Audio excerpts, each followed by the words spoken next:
Bonjour, je vous ai manqué, je suis sûr. En tout cas, vous m'avez manqué, voilà. Donc, je suis sûr que vous allez regarder cette vidéo, vous allez rigoler un peu, vous allez sourire, et c'est le but. Parler de la foi de manière décalée, de la chrétienté de manière décalée, parce que bon, quand on a des préjugés, parfois on a des réticences quand on ne connaît pas quelque chose. Mais aujourd'hui, je suis venu pour que tu puisses avoir cette connaissance.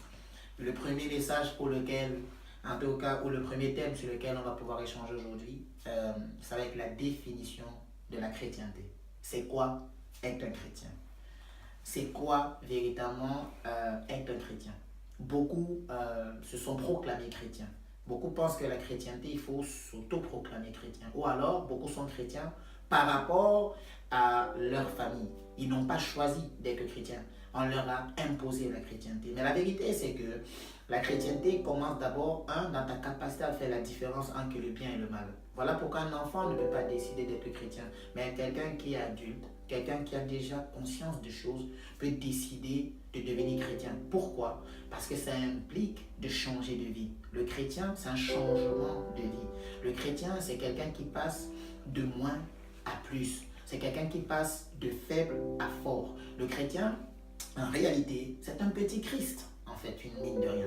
Ce n'est pas adhérer à une religion, ce n'est pas adhérer à protestant, catholique, parce que je vois déjà des gens me dire, ah non, je suis catholique, je suis protestant, donc je suis chrétien. Non, la preuve c'est que vous avez déjà entendu cette expression qui dit, je suis croyant, non pratiquant. Qu'est-ce que ça veut dire cette expression? Ça veut dire que tu es un croyant désobéissant. Or, le chrétien se caractérise ou se distingue des autres par son obéissance à la parole de Dieu.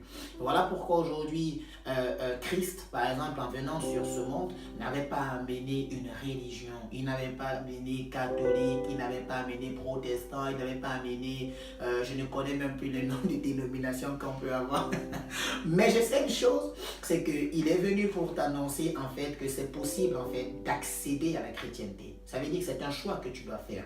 C'est toi qui dois pouvoir te rendre compte que tu as tellement pendant longtemps en fait tourné en rond. Tu t'es posé peut-être des questions. Pourquoi suis-je né? Pourquoi suis-je sur terre? Quel est le but pour lequel je suis né? Et les réponses à cette question, vont te donner en fait finalement de découvrir en fait le chrétien qui est en toi en fait. Pourquoi? Parce que je suis convaincu que quand on cherche Dieu, je suis convaincu que quand on cherche véritablement en fait à avoir les réponses à la vérité, on finit par découvrir en fait Jésus. On finit par rencontrer Dieu. On finit par le laisser se révéler en fait intégralement en nous. Le chrétien, c'est cette personne en fait qui va faire cette vraie différence concrète entre son passé et son présent. Parce que j'ai toujours dit que s'il n'y a pas un avant qui soit différent de ton après, en réalité, c'est que tu n'es pas encore chrétien.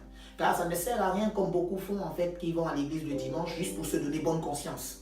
En s'imaginant que oui, voilà, le fait d'être allé à l'église le dimanche comme un gentil petit chrétien, ça fait de lui automatiquement un chrétien. Ça n'a rien à voir.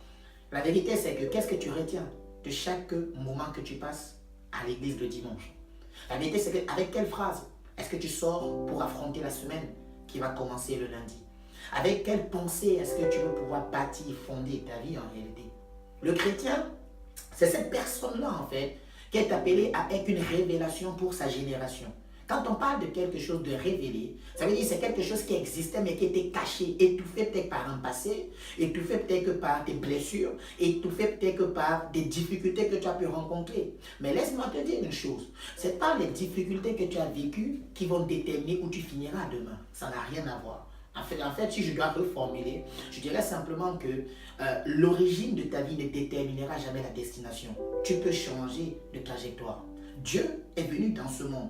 Il s'est fait homme pour pouvoir te donner la possibilité d'avoir une trajectoire complètement différente.